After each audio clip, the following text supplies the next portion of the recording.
Let's talk about something that's running behind the scenes of pretty much everything you do online: information security. You can think of it as a digital bodyguard for all your private data, and we're going to break down exactly how it works. So let me ask you something. Think about the last email or text message you sent. You just kind of assume it's going to get there safely, right? That only the person you sent it to is going to read it. But what if it didn't? What if someone was watching? Or even worse, what if they were changing your words without you even knowing? To really get why security is so critical, let's just walk through a really simple scenario. It's a classic problem, but it shows you exactly what can go wrong. All right, so imagine our sender. They're typing out a message to a friend. Something super simple. Let's meet at 2 p.m. The plan is clear, the info is straightforward. So far, so good. But as that message is zipping across the internet, it gets snagged by someone who shouldn't be seeing it, an attacker. All of a sudden, this private little chat has an uninvited guest. Now here's where it gets really bad. The attacker doesn't just read it, they actually change it.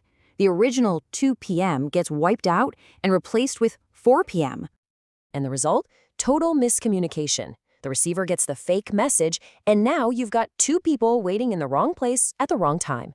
This one little example shows you the two biggest dangers we face online: losing our privacy and losing trust in the information itself.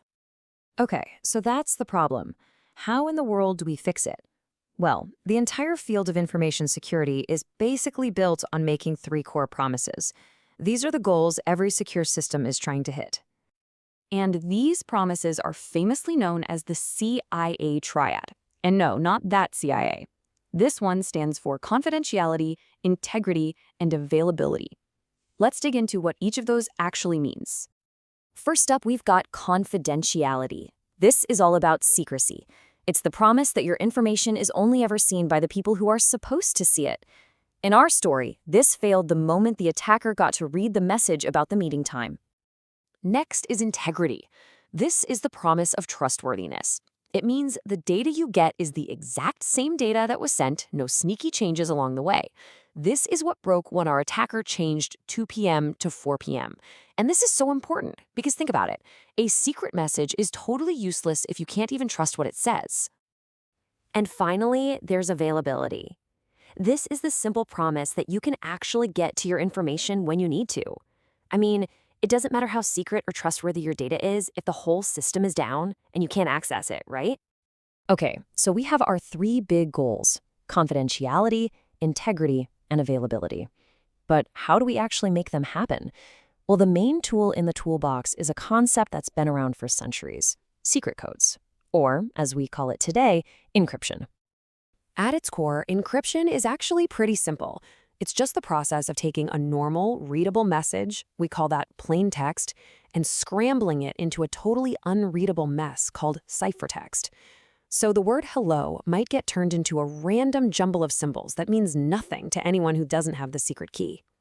So here's what that journey looks like. The sender starts with their message, uses a secret key to lock it up, and sends the scrambled version. The person on the other end uses their key to unlock it, and boom, the original message is back. If an attacker grabs it in the middle, all they see is complete gibberish. Now, it turns out, not all keys are the same. With symmetric keys, both you and the receiver use the exact same secret key to lock and unlock the message. But with asymmetric keys, you get a pair: a public key that you can give to anyone and a private key that you keep all to yourself. Anyone can use your public key to send you a locked message, but only your private key can open it. This whole public-private key thing, it's the magic that makes secure websites work. All right, so now we get our main defense. But what are we actually defending against? Well, most security attacks fall into two big categories. On one side, you have passive attacks. This is basically just eavesdropping. The attacker is listening in, trying to learn something, but they're not changing a thing. On the other side, you have active attacks. This is tampering. The attacker isn't just listening. They are in there, messing with the data, disrupting the system, just like in our 2 p.m. to 4 p.m. example. And these active attacks can look like a lot of different things. A masquerade attack is when someone pretends to be you. Maybe they stole your password. A relay attack is exactly what we saw in our opening story, grabbing a message and changing it. And a denial of service attack, that's all about going after availability by just flooding a website with so much junk traffic that nobody else can get in.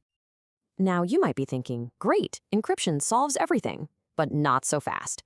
It's really just one piece of a much, much bigger puzzle. A truly secure system is like a fortress with a whole bunch of different layers of defense. If there's one thing to take away from all this, it's that you can never rely on just one single tool. A really good security system uses many different parts, all working together, each one designed to stop a specific kind of threat. So what else is in this security toolbox? Well, you've got authentication. That's your password, proving you are who you say you are. There's access control, which limits what you're allowed to do once you're logged in. You have digital signatures, which act like a tamper-proof seal on a document.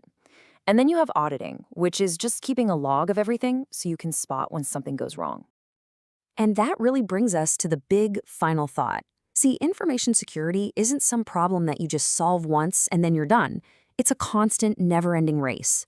It's a cat and mouse game between the people building the defenses and the people trying to break them. And as our world gets more and more connected, the outcome of that race is going to define just how safe and private our digital lives will be for a long, long time to come.